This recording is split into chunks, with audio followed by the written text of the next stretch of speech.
Nesta videoaula, após uma introdução teórica, com o auxílio de 1 GB de treinamento, demonstraremos os principais tipos de paradas utilizando motores de indução controlados por inversores de frequência. Parada controlada pela desaceleração imposta pelo inversor, parada livre por inércia da carga, parada por injeção de corrente contínua.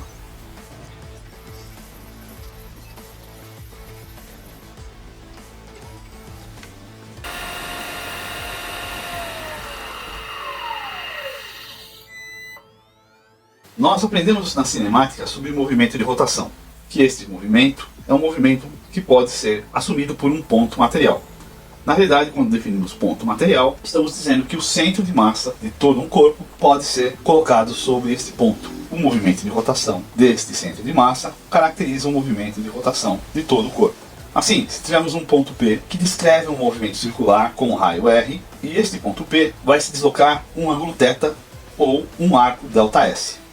Θ é dado em radianos e o arco é dado em graus. Tendo esse deslocamento, podemos nos referenciar a uma velocidade do deslocamento. Esta velocidade é uma velocidade tangente do ponto P ou uma velocidade angular que é depositada no centro do raio. A velocidade tangente é o produto vetorial da velocidade angular pelo raio.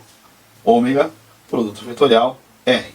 O ponto P inicia seu movimento na posição θ0. Com isso, estamos aptos a definir a velocidade. Sabemos que a velocidade instantânea pode ser caracterizada com um limite ΔS sobre ΔT, com ΔT tendendo a zero.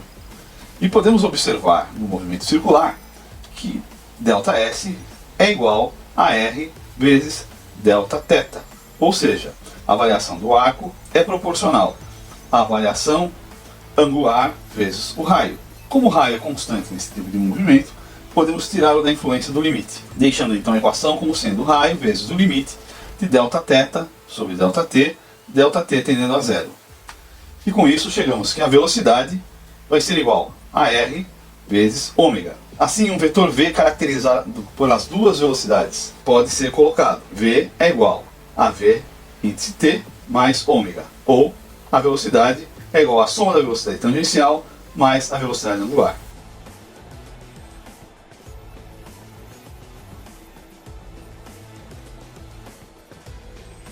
Ainda na cinemática, desenvolvemos o conhecimento dos movimentos uniforme e uniformemente variado. No movimento uniforme, ômega é constante. Isso quer dizer que Δθ sobre ΔT, que é igual a ômega, pode também definir para nós a posição em qualquer instante sobre a circunferência na qual se tem um movimento. Θ vai ser igual ao θ inicial, θ0, mais a velocidade angular vezes o tempo, ômega-t. Já no movimento que tem aceleração constante, ou seja, um movimento uniformemente acelerado, onde damos a aceleração angular como α, nós podemos definir que α é igual a Δω sobre Δt. E com isso, estamos aptos a definir a velocidade em qualquer instante do movimento, sendo a velocidade dada em radianos por segundo ômega. Teremos que ômega é igual a ômega0 mais αt. E a posição dada em radiano em qualquer instante será θ, que é a posição em qualquer instante, é igual a θ0 mais ômega0t mais meio de αt ao quadrado.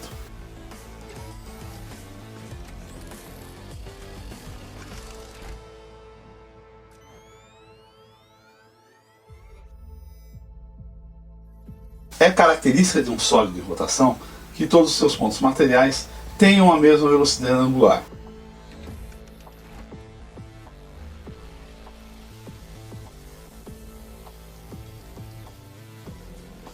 Já a velocidade linear é proporcional à distância do ponto em relação ao eixo.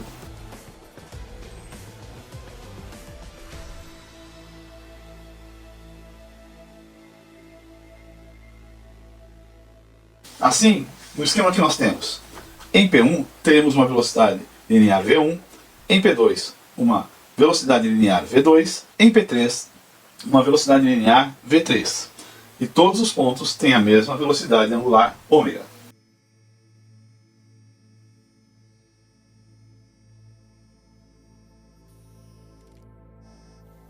Em termos de energia, nos interessa conhecer a energia cinética de rotação. A energia cinética de rotação vai ser proporcional à soma de todas as energias cinéticas de cada ponto.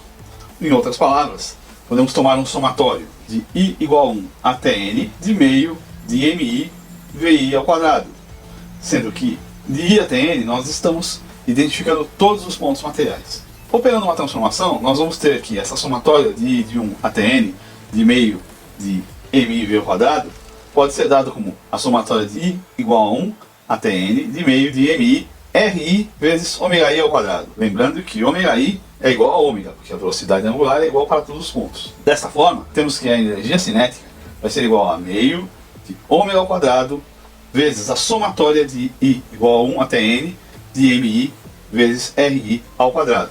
O ômega saiu para fora da somatória porque ele é constante, vale o mesmo para todos os pontos.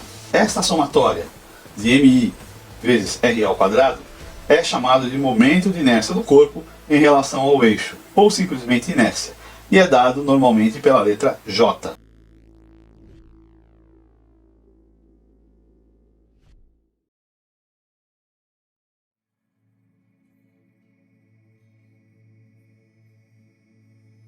Sendo a massa dada em quilogramas e o raio ao quadrado em metros ao quadrado, temos que a unidade do momento de inércia vai ser quilograma vezes metro ao quadrado. Mas o que queremos dizer com inércia? Observemos, temos aqui dois conjuntos que podem girar em relação ao eixo.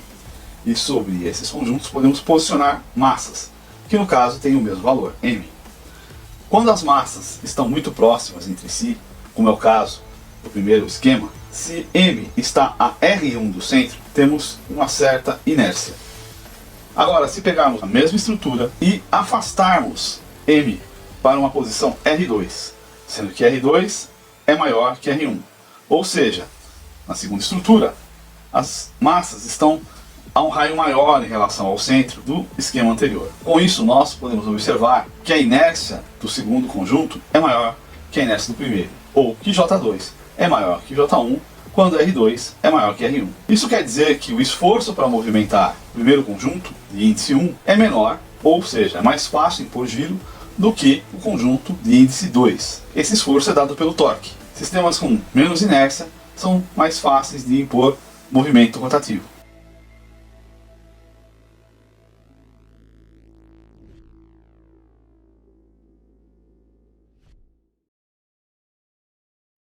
Alguns momentos de inércia são padronizados e facilmente calculados. Por exemplo, um cilindro de raio R e massa m, que tem um comprimento ou uma altura dado por L, vai ter um momento de inércia J sendo igual a meio mr ao quadrado. Observe que L não entra nesta equação. Já se fizermos uma casca de cilindro circular, ou seja, um cilindro vazado, esta inércia J se torna J igual a mr ao quadrado.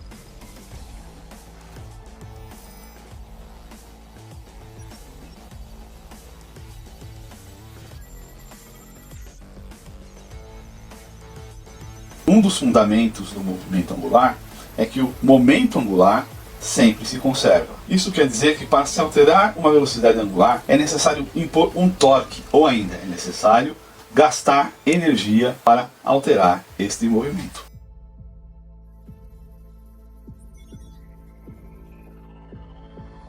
A nossa primeira demonstração será parada com aceleração controlada. Nós imporemos uma desaceleração controlada, ou seja, uma rampa de desaceleração sobre o motor através do inversor. O inversor é acelerado até a velocidade máxima durante o tempo de aceleração, que é o tempo de rampa de aceleração, e no momento da parada também é desacelerado da velocidade em que se encontra, podendo ser máxima ou outra qualquer, até a parada completa, velocidade zero. E é feita então uma conta a partir da velocidade máxima até a velocidade zero, e a rampa de desaceleração é assim calculada e imposta. Então poderemos trabalhar efetivamente a rampa de desaceleração neste caso. É fácil observar que durante a desaceleração controlada, o inversor diminui sua velocidade de maneira a manter o tempo de desaceleração programado. No inversor, nós avançaremos até o nível de parametrização, par.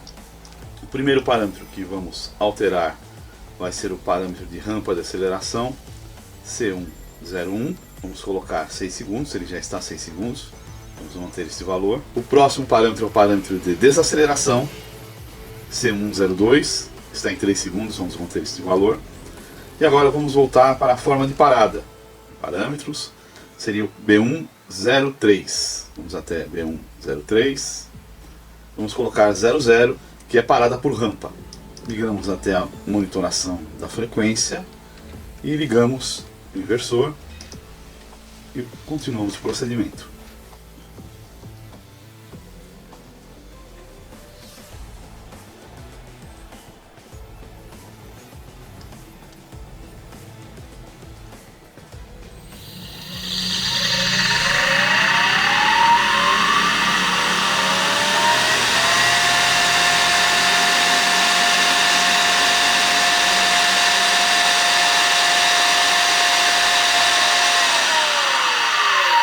Vamos desconsiderar as discrepâncias dos décimos de segundo e podemos então ver que tanto na aceleração quanto na desaceleração os valores foram corretos.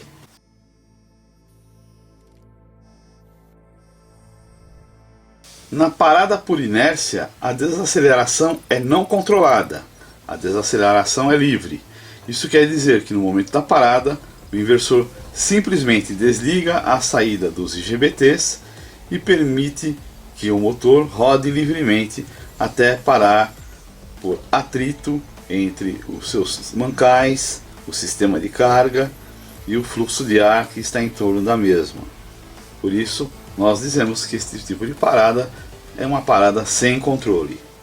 Aqui no inversor, nós avançamos até a parametrização, par. O primeiro parâmetro que vamos trabalhar vai ser a escolha da forma de parada, B103. Vamos colocar igual a 01, que é parada livre, parada por inércia.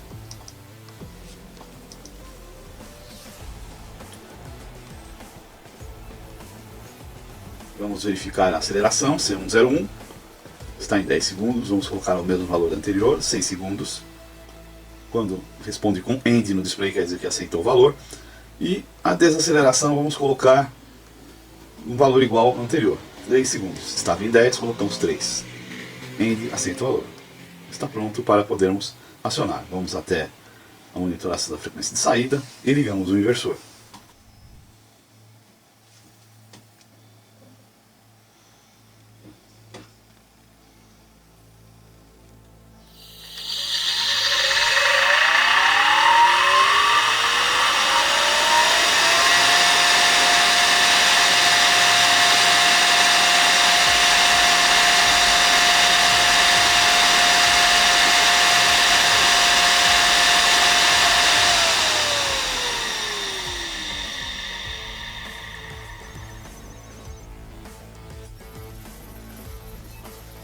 Observamos que não houve mudança na rampa de aceleração. O inversor conseguiu acelerar o motor da mesma forma, respeitando o tempo que colocamos. Mas na desaceleração, percebemos que ficou o dobro do valor anterior quando tínhamos programado para 3 segundos. Ou seja, ele não controlou a desaceleração. Ele reagiu exatamente como programamos o parâmetro. Ele permitiu parada livre por inércia da carga. A parada por injeção de corrente contínua, que é uma desaceleração imposta por corrente contínua ou frenagem por corrente contínua, ocorre, como sabemos, para altíssimas cargas, cargas de alta inércia. Por exemplo, o que acontece quando aplicamos centrífugas. Precisamos parar a centrífuga num tempo menor do que aquela que seria propiciado pela sua parada por inércia. Desta forma, temos que parametrizar, além da escolha da forma de parada, também o início da frequência de parada, ou seja, quando ele começa a desacelerar, em qual frequência ele vai desligar a saída do inversor, do PWM do inversor, e impor corrente contínua. E por quanto tempo esta corrente contínua será imposta, também isso é um outro parâmetro. E mais um outro parâmetro é a quantidade de corrente contínua, que normalmente é colocado em forma percentual da corrente de carga. Em alguns outros inversores é colocado isso com valor de tensão. Desta forma, o que esperamos é que a desaceleração seja muito mais rápida do que a programada por parâmetro de desaceleração. Vamos utilizar os parâmetros de frenagem com valores que já vem programado de fábrica no inversor. São eles: B201, frequência inicial de frenagem, B202, percentual de corrente de frenagem, B203 é a frenagem na partida, não vamos usar isso agora, B204 é o tempo de execução de frenagem.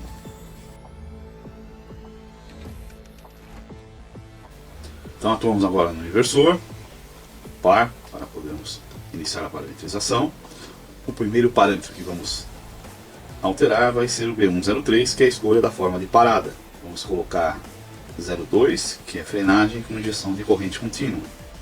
Vamos programar o tempo de aceleração, que é o parâmetro C101, e o tempo de desaceleração, que é o parâmetro C102, com os mesmos valores já utilizados.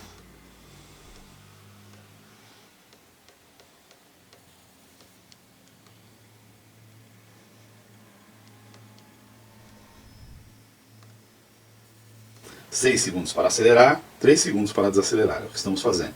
Ok, 3 segundos. Agora vamos migrar para podermos verificar o funcionamento.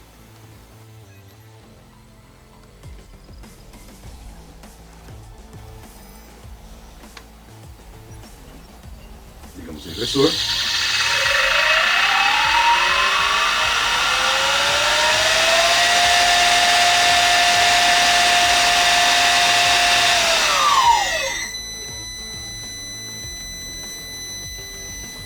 Observamos que a aceleração corresponde ao valor pré-programado, de 6 segundos, mas a desaceleração ocorre de maneira quase imediata, isso devido à injeção de corrente contínua.